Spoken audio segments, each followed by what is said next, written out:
இவ்வளோ பெரிய தேர்தலை நடத்துகிறோம். இந்தியா முழுவதும் நடத்தப்பட்டிருக்கிறது. ஒரு ஜனநாயக ரீதியில் அமைதியான தேர்தல் நடத்தி கொண்டிருக்கிறார்கள். எதிர்க்கட்சியினருக்கு இதிலிருந்தே தெரியுது, அவர்களுக்கு தோல்வி பயத்தை தோற்றுருவோன்னு தெரியுது.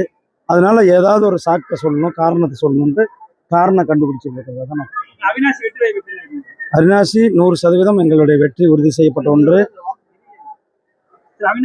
100% வாக்கு உறுதி செய்யப்பட்ட ஒன்று.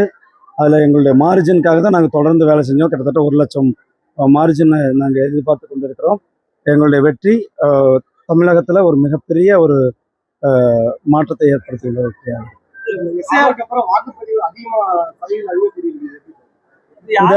இந்த வாக்கு சதவீதம் என்பது, அது இந்த விறுவிறுப்பு வாக்குப்பதிவு என்பது திமுக அரசாங்கத்தின் மேலே மக்களுக்கு இருக்கின்ற அந்த கோபத்தை காட்டுகிறது.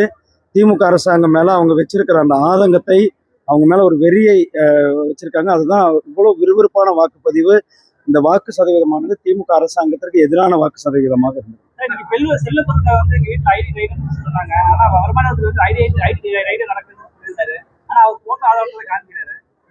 ஆனால் அது என்ன நடந்ததுன்னு அவரும் ஐடி டிபார்ட்மெண்ட் சொல்ல வேண்டியது நான் சொல்றதுக்கு. இப்போ பாஜக மேல மக்கள் 2047 விக்சித் பாரத் பிரதமர் அவருடைய செயல்பாடு இதை பார்த்து பலரும் பாரதிய ஜனதா கட்சிக்கு வந்துட்டு, பாரதிய ஜனதா கட்சியினுடைய வளர்ச்சியினுடைய வேகமானது மிக சிறப்பாக இருந்தது. 0 தான், வெறும் 0. ஆனா மக்கள் ஓட்டு சதவீதம் பாருங்க, எவ்வளவு எழுச்சியான வாக்கு, எவ்வளவு ஒரு வேகமா ஓட்டு போட்டிருக்காங்க. திமுக அரசாங்கத்தை தூக்கி எறிய வேண்டும் என்பதற்கான வாக்காக தான் இந்த வாக்கு.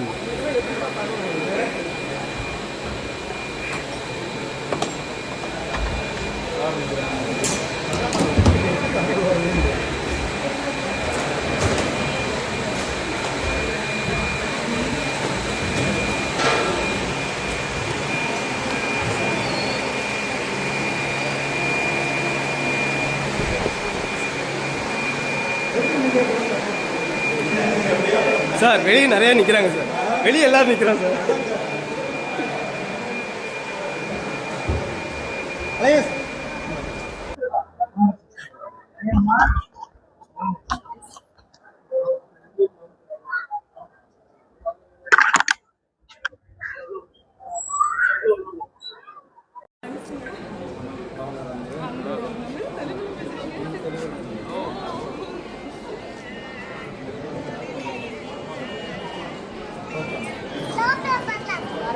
மோடிஜிக்கு பெரிய